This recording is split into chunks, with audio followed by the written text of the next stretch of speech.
I was crying and I couldn't stop and my breathing was getting all frantic. I don't like talking about this kind of thing and I feel like I'm oversharing. I don't know, but we all want to be crushing it, killing it, and winning at life. I'm Kim and I am killing it.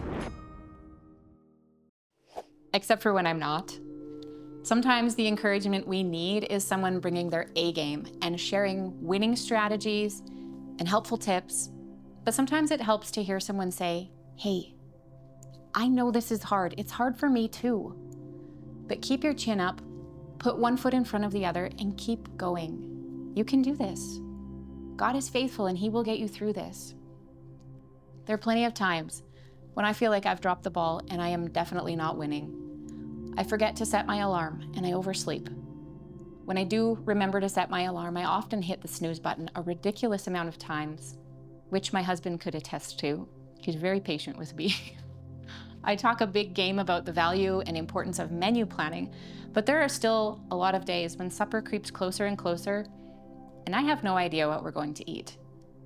Last month, I made a great plan for getting chores done in our home. I had it taped to the wall for a month, but very few things have been crossed off that to-do list. It turns out making a chore chart didn't solve all my cleaning problems. But I did finally clean the toilets after 2 months, so there's that, small wins here and there. On Sunday, we had friends coming over for supper, and I was so ahead of the game.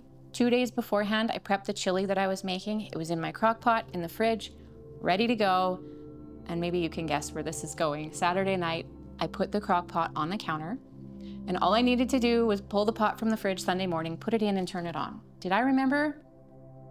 No. Well, I did at 1:30 while we were out for lunch.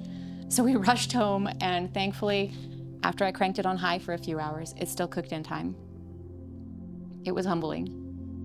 Last year, I was easily running 5K, and now I doubt that I would be able to run for 1 kilometer. Through all the upheaval of moving, my morning routine got thrown out the window, and my physical fitness has taken a really deep dive. Why am I telling you all this? I guess I just wanted to honestly share the other side of the coin. I try to put my best foot forward and share the wins with you as an encouragement for you to keep going. I share the organized and decluttered spaces in my house, the meals and desserts that people ask for on repeat in my house, the strategies that I use for keeping life running smoothly, and the deals that I find at the grocery store sometimes. But there's always clutter hiding around the corner and disorganized rooms that don't feel great no matter what I do to them or don't do to them, because I keep turning a blind eye and thinking, I'll get to it eventually. I'm happily surprised when I spend less than $200 at the grocery store, but often I am left looking at my receipt in dismay and just wondering, how in the world are we going to afford to keep feeding all these people? It's so expensive. There are days I just don't want to cook, and there are meals my kids don't like. After 18 years of having children in my house, I still haven't developed a thick enough skin for comments like, "I hate this food," to not sting. For the record, it's the under 8 crowd that makes those kind of comments and not the teenagers. And no, we don't tolerate that or allow them to say those kinds of things, but sometimes they say it anyway, right? Yesterday, we had a decent homeschool day, which we ended by baking cookies together. And then I also baked bread and I baked hamburger buns for supper, and I was feeling pretty great about a good day and all that I had accomplished. But soon after, it all turned.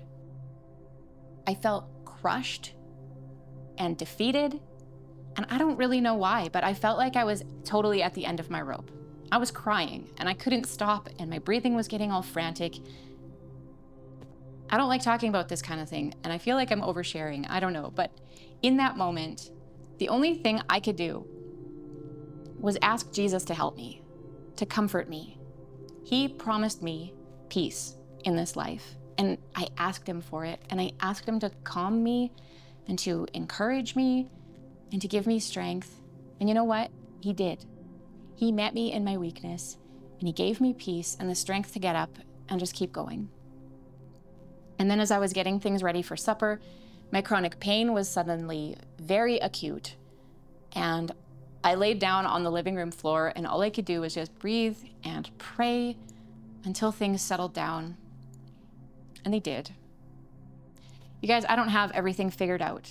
I'm not winning at everything, and I'm not the world's greatest anything. I'm just putting one foot in front of the other, trying to faithfully do the next thing as I follow Jesus. Whatever hard thing you're dealing with right now, God allowed it into your life so that you could learn to trust him more, and so that you could become the person that you were meant to be. We who are in Jesus are being conformed into the image of Christ, and your weakness is real, but so is the strength that Jesus supplies. You don't have what it takes for anything, but he does. And there will be victories in life, and there will be defeats, and sometimes those defeats come out of nowhere after you just did a big homemaking flex and you baked a whole countertop full of delicious things. But you need to remember who you're doing this all for. It's not for you. It's not to impress people online you might not even know. It's not even really for your husband or your kids. Our work, the things that we do, is for Jesus. The cooking, the cleaning, the shopping, the baking, the organizing, the teaching, the laundry. These are good works. And these good works were prepared beforehand for us by God that we might walk in them. So keep walking, trusting the one who does all things well, that he didn't suddenly make a mistake on you. I know this is hard. It's hard for me too. But keep your chin up. Put one foot in front of the other and keep going. You can do this. God is faithful, and he will get you through this.